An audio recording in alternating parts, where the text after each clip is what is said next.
I really want to show you guys how to not play light tanks in what you probably think light tanks should play like. And so what better way to actually showcase how light tanks can not only get damage but actually get assistance damage effectively during games than to test it out in one of the worst damage per minute vehicles in the game, the Manticore. Now this light tank from the British line, the tier 10, does indeed have one of the worst damage per minute because it gets a high alpha damage gun. It gets 390 alpha, but because it gets 390 on a light tank, you end up finding yourself in a bit of a sticky situation when it comes to how much damage it can deal.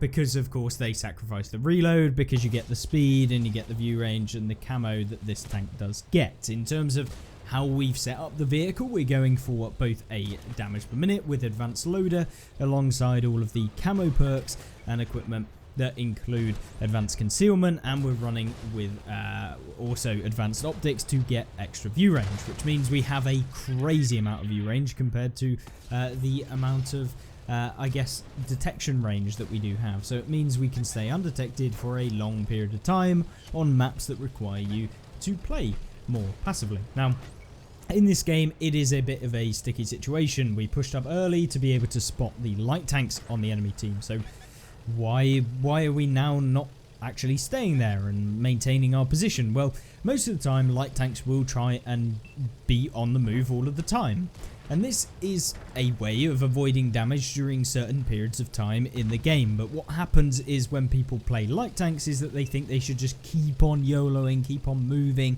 always be moving at all points, because that's what a light tank does, right? It has the speed to do that. Well, actually, what you'll find is often it's a very, very good idea to find a spot that is relatively well protected and stay in that location. And of course, that's going to give you the opportunity to find out some of your shots early on in the game, because at the start of games, view range is often not necessary for the majority of games. So say at the beginning of the game, you go in, you YOLO at the beginning to be able to spot the enemy team. 90% of the time, your team are not going to be able to even see the opponents, let alone be able to shoot them. So that completely eradicates most of the YOLO meta on almost every single map that you will play.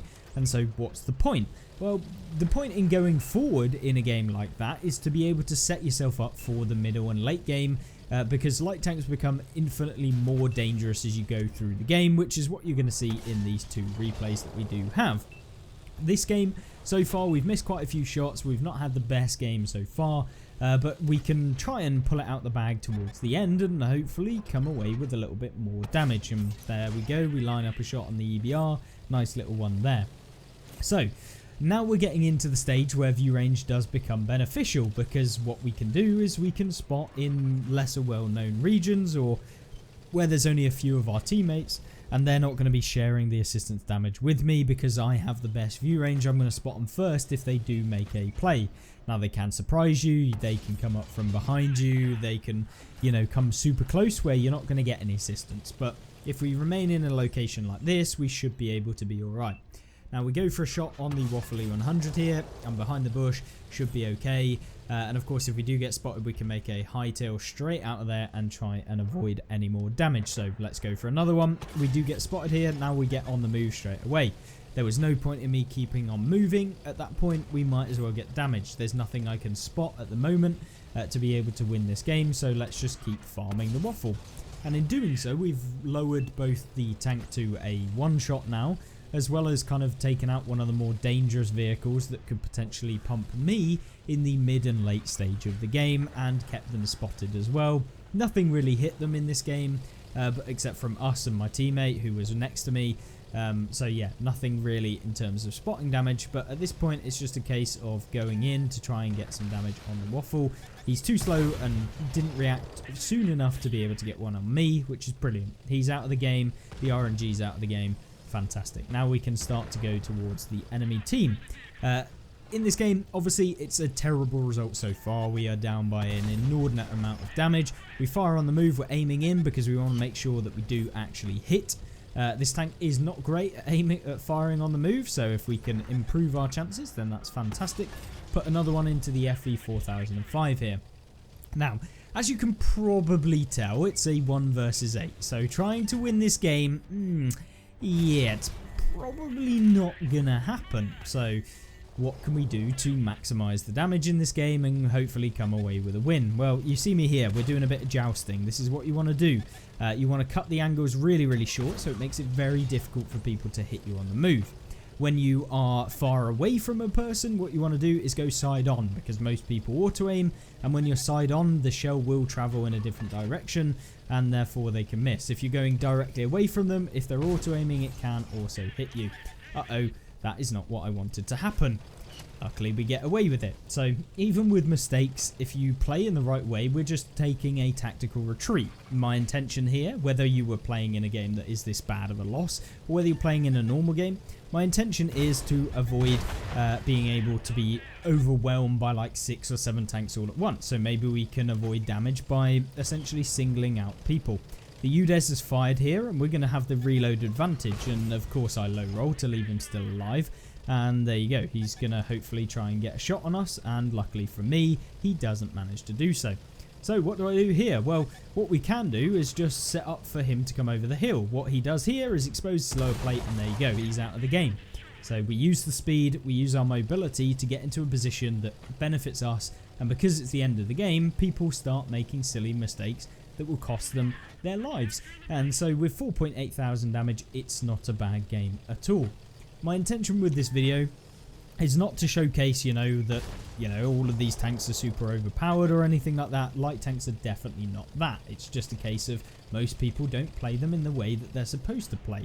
And what we do here is we go for the track, hopefully, but unfortunately it doesn't track him. He's going to try and hide and get away. So we're just going to play a little bit passively, use the ridge line to help avoid taking a shot from him. Might take one there. He decides to go over the ridge line here. And now we're up to 5.5 thousand damage. But what can we do now? Well, we need to keep maintaining speed in case they come over the top. We're going to go for one on the T28. I'm hopefully going to be able to move out the way, and not quite. But you could see that from the end of the game, we still picked up a lot of opponents, and had there not been such a big deficit between our team and theirs, we may have been able to actually win against multiple opponents. And that's where light tanks at the end of the game become super, super crucial, and why you don't want to be YOLOing or getting taken out first in your light tank. You are a detriment to the team if you YOLO in a light tank at the beginning, and you will also be a detriment to your own games, because at the end of the day, having longevity throughout the game is going to grant you a much better chance of singling out opponents, finding them on their own, dealing with them individually, rather than trying to take on the entire team all at once. Now then, what about a game where you don't get the matchup that you might be hoping for, or the map that you might be hoping for? El Haloof, not particularly the greatest map on the game for a light tank. People will often go into the middle of the map. This is often a bad mistake for the majority of time, because you'll find yourself getting into a spot whereby everyone will just pump you. Maybe you get spotted. The spotting mechanics on console are particularly not the greatest, so even if you have incredible camo because of all of the bonuses that people can have on all of their tanks, you can often get spotted by even mediums and heavy tanks, even if you're sitting in bushes and that sort of thing. So it can be a real pain. So light tanks have to be played in a very different role to how they play on PC, whereby you find a bush, you sit in it, and hopefully no one YOLOs into the vast proximity of you to be able to proxy detect you. On console, they will spot you from a lot further away, and especially if you're firing. If you are firing in a bush with anyone even remotely close to you, you will find yourself getting spotted, and you will find yourself getting taken out very, very quickly. So don't use bushes in the same way if you do play PC, or you've been seeing a lot of PC replays. It is definitely not the same. So this is your typical I want to lose the game El Haloof match, where your team decide that sitting in the back of the base is the best option in the game.